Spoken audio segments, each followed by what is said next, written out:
What do you make of, because the thing about Donald Trump is he kind of bridges this divide somewhat effectively. Yeah. But I think post-Trump, there's going to be, I think, an open question of where we stand on our attitudes towards the nanny state, the regulatory state.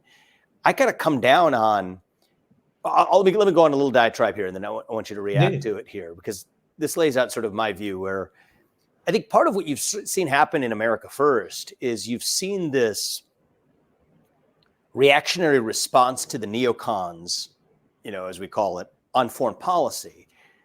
And so no to neocons. Okay, but actually part of what you've also seen is the accommodation of a neoconservative concession made on domestic policy. So for a while, you had conservatives in the United States that were dead set against the entitlement state, dead set against the rise of the regulatory state.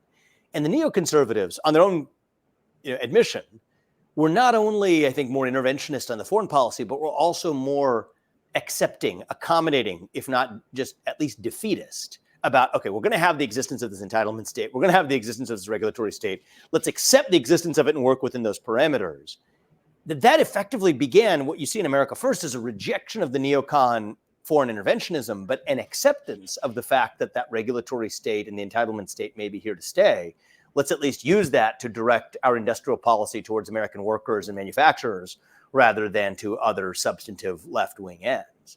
Where I land on this is a more substantive rejection of neoconservatism on the whole, to say that we actually not only reject the foreign nanny state, and I do think that that's a kind of a nanny state, is a nanny state where the United States is the nanny of foreign, so-called allies around the world. If we're going to protect you, but you don't pay for it, that's a nanny relationship.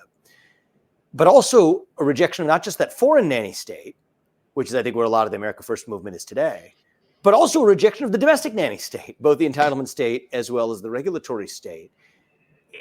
I'm biased, but I think that is the way forward for the future of the conservative movement, is that we don't want to replace a left-wing nanny state with a right-wing nanny state. We want to get in there and actually shut it down, both the domestic version of that nanny state as well as the international version of it.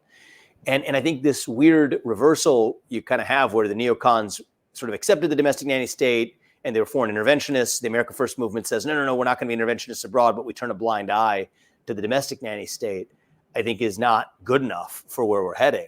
And the shut it down mantra is sort of what I consider to be our most appropriate rallying cry going to the future.